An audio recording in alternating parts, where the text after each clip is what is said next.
नमस्कार दोस्तों, आज मैं आपके सामने टीडीएस रेट चार्ट लेके आया हूँ। फाइनेंशियल ईयर 23-24 और असेसमेंट ईयर 24-25 के लिए है ये रेट चार्ट, जहाँ पे हम समझेंगे टीडीएस का सेक्शन कोड, नेचर, थ्योरशोल लिमिट क्या है और टीडीएस का रेट क्या है। तो चलिए इसको स्टेप बाय स्टेप समझते हैं। उससे पहले बताना चाहूँगा, जो भी भाई बंधु मेरे चैनल पे पहली बार है, इस वीडियो को पहली बार देख रहे हैं, जिन्होंने अभी तक सब्सक्राइब नहीं किया सब्सक्राइब कर लीजिए, साथ ही साथ बेल आइकन पे भी क्लिक कर लीजिए ताकि इस तरह का कंटेंट आपको मिलता रहे। तो दोस्तों, बात करें सेक्शन 192 के बारे में, जो कि टीडीएस ऑन सैलरी का होता है और इसमें threshold limit as per slab rate के हिसाब से होता है और रेट भी स्लैब रेट के हिसाब से होता है, जो इनकम टैक्स स्लैब रेट है। अब बात करें सेक्शन 192A के बारे में, तो ये जब पेमेंट करते हैं एक्यूमुलेशन बैलेंस होता है प्रोविडेंट फंड के अंदर, जो कि एम्प्लॉई के हैंड में टैक्सेबल होता है। यहाँ पे लिमिट 50,000 की है। जब इस तरह का प्रोविडेंट फंड की पेमेंट 50,000 थ्योरशोल लिमिट को क्रॉस कर जाए या 50,000 हो जाए, तो उस केस में 10% का टीडीएस कटता है। अगला है इंटरेस्ट ऑन सिक्योरिटीज सेक्शन 193 का। ठीक है, डिबेंचर या कोई और सिक्योरिटी जो सेंट्रल गवर्नमेंट या स्टेट गवर्नमेंट का है या एनी अदर सिक्योरिटीज़, तो उस केस में जो लिमिट है वो 2500 की है थ्योरशोल लिमिट, और 10% का टीडीएस रेट है इंडिविजुअल एंड एचयूएफ के लिए, और अदर्स के लिए भी सेम रेट है। फिर अगला सेक्शन आता है सेक्शन 194, जो कि डिविडेंड का है। जब डिविडेंड की पेमेंट की जाती है तो उस केस में 5,000 की लिमिट है और 10% का टीडीएस रेट है। ये लिमिट क्रॉस होगी या इस लिमिट तक पहुंचेगी तो 10% का टीडीएस कटेगा इंडिविजुअल एंड एचयूएफ के लिए। उसके बाद सेक्शन 194A के बारे में बात करें, जो कि interest other than interest on bank securities का है। ठीक है, इंटरेस्ट है जो बैंक का जो इंटरेस्ट होता है, जैसे डिपॉजिट्स का इंटरेस्ट हो गया, सेविंग बैंक अकाउंट का इंटरेस्ट हो गया, एफडी का इंटरेस्ट हो गया, ये पोस्ट ऑफिस के अंदर डिपॉजिट्स है उसका इंटरेस्ट हो गया, उन इंटरेस्ट को छोड़ के। ठीक है, उसके अलावा कोई इंटरेस्ट होता है तो उस केस में 5,000 की लिमिट है, 10% का TDS rate individual and HUF के लिए, 10% का अदर्स के लिए भी। इसी प्रकार से अगर इंटरेस्ट एफडी के ऊपर है, बैंक डिपॉजिट के ऊपर है, सेविंग अकाउंट के ऊपर है, पोस्ट ऑफिस में जो डिपॉजिट है उसके ऊपर है, कोऑपरेटिव सोसाइटी डिपॉजिट्स का है, तो उस केस में दो तरह से लिमिट है। सीनियर सिटीजन के केस में 50,000 की लिमिट है और अदर्स के लिए 40,000 की लिमिट है। ठीक है, इस केस में 10% टीडीएस कटता है। और इसके बाद बात करें अगले सेक्शन के बारे में, सेक्शन 194B के बारे में, जो कि winning from lotteries, cross word, puzzle, card game और अदर गेम से है। ठीक है, इस तरह की गेमिंग इनकम से अर्निंग होती है तो 10,000 की लिमिट है। 10,000 से क्रॉस हो जाए या 10,000 हो जाए तो 30% का टीडीएस कट जाएगा। इसी प्रकार से एक नया सेक्शन गवर्नमेंट ने इस साल से ही ऐड किया है, सेक्शन 194BA। ऑनलाइन गेमिंग से इनकम बनती है और 1 रुपये की भी इनकम बन गई तो उस केस में सीधा 30% का टीडीएस कट जाएगा ऑनलाइन गेमिंग के ऊपर, कोई लिमिट नहीं है इसमें। 194BB अगर हॉर्स रेस से विनिंग हुई है, ठीक है, तो उस केस में 10,000 की लिमिट है, 10,000 से ऊपर गया 30% का टीडीएस, इंडिविजुअल और एचयूएफ दोनों के केस के लिए। इसी प्रकार से बात करें सेक्शन 194C के बारे में, जो कि पेमेंट ऑफ कॉन्ट्रैक्टर का है या सब कॉन्ट्रैक्टर का है। इस केस में सिंगल बिल की लिमिट 30,000 है। 30,000 या 30,000 से क्रॉस हो जाए तो 1% का टीडीएस इंडिविजुअल एंड एचयूएफ के लिए और अदर्स के लिए 2% का, जैसे कंपनी या फर्म हो गया तो। और एग्रीगेट की लिमिट 1 लाख रुपए है, साल का 1 लाख हो जाए तो भी उस केस में 1% इंडिविजुअल के लिए, एचयूएफ के लिए, 2% अदर्स के लिए हो जाएगा। अगला बात करें सेक्शन 194D के बारे में, जो कि इंश्योरेंस कमीशन का है। तो इस केस में जो लिमिट है 15,000 की है। इस तरह की पेमेंट की जाती है इंश्योरेंस कमीशन की। 15,000 की लिमिट को क्रॉस कर जाए या 15,000 हो जाए तो 5% टीडीएस कटेगा इंडिविजुअल एंड एचयूएफ के लिए, और अदर के केस में, मतलब कंपनी या फर्म के केस में 10% का टीडीएस है। 194DA अगर एलआईसी के रिस्पेक्ट में पेमेंट की जाती है और 1 लाख से ऊपर की यहाँ पे इनकम बनती है और इस तरह के अमाउंट की पेमेंट की जाती है तो 5% का टीडीएस कटेगा इंडिविजुअल, एचयूएफ, और 5% अदर्स के लिए है।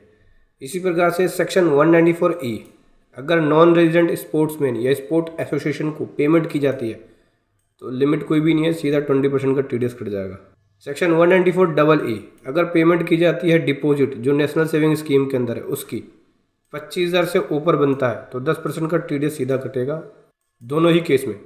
अगला आता है सेक्शन 194F। अगर यहाँ पे पेमेंट की जाती है यूनिट्स की, ठीक है, रीपरचेज की जा रही है, उसकी पेमेंट की जा रही है यूनिट्स की, म्यूचुअल फंड या यूनिट ट्रस्ट ऑफ इंडिया के द्वारा, तो उस केस में 20% का TDS कटेगा।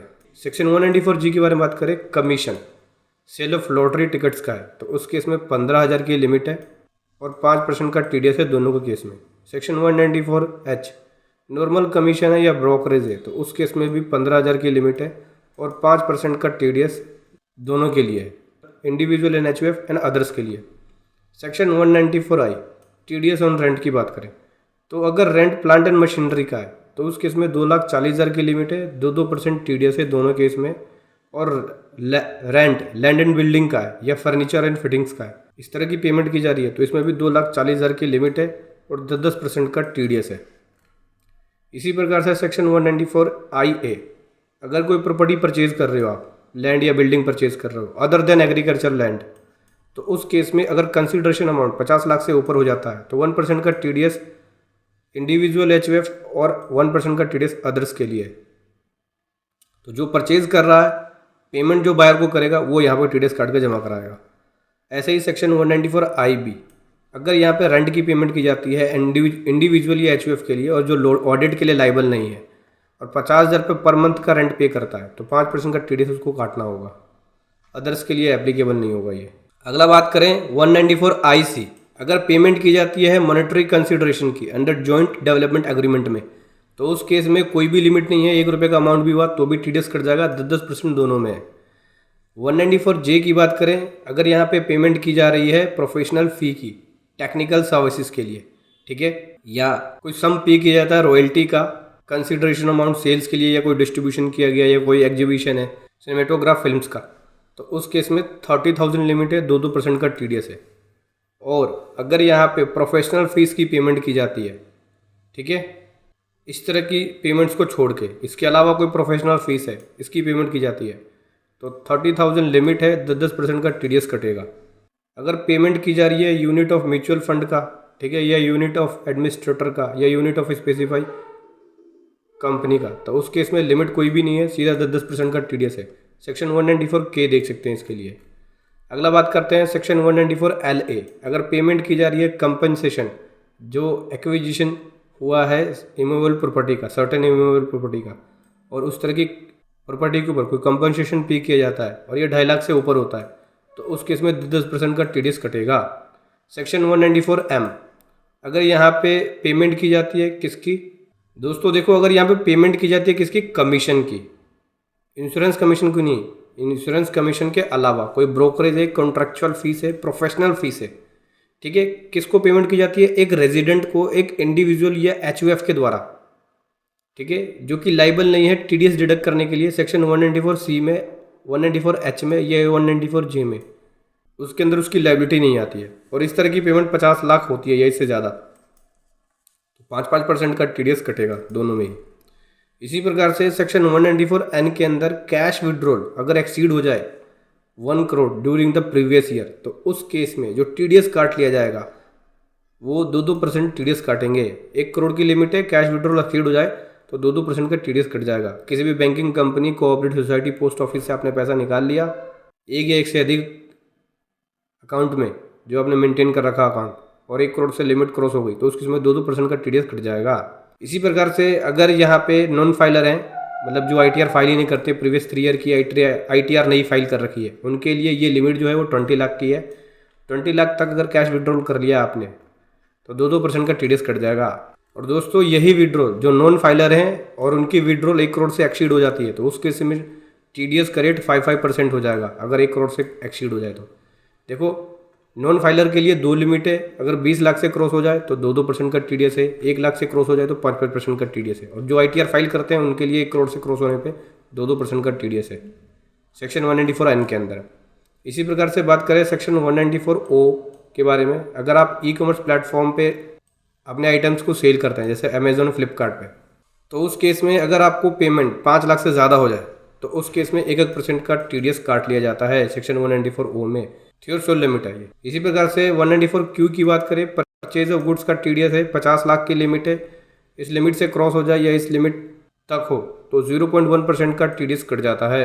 इसी प्रकार से सेक्शन 194R की बात करें दोस्तों, अगर कोई बेनिफिट दिया गया है, प्रिविलेज दिया गया है या कोई गिफ्ट दिया गया है तो उस केस में यहाँ पे 20,000 की लिमिट है, 10% का TDS कट जाएगा। मतलब कि अगर बिजनेस जो रजिस्टर्ड पर्सन है जो बिजनेस कर रहा है अगर कोई गिफ्ट या बेनिफिट्स देता है और उसकी वैल्यू अमाउंट जो है कंसिडरेशन अमाउंट या उसकी वैल्यू 20,000 हो या उससे ज़्यादा हो जाए तो उस केस में 10% का TDS यहाँ पे एम्प्लॉयर को काटना होगा। उसके बाद बात करें सेक्शन 194S के बारे में, अगर यहाँ पे वर्चुअल डिजिटल एसेट्स की पेमेंट की जाती है तो उस केस में भी TDS कटता है। इसमें 2 तरह का TDS है, 2 तरह की लिमिट है। अगर पर्सन पेयर की पेमेंट की जाती है, P2P है, तो उस केस में 50,000 की लिमिट है और 1% का TDS कटेगा। अदर पेयर है तो उस केस में 10,000 की लिमिट है, इसमें भी 1% का TDS कट जाएगा। ये किसके लिए है?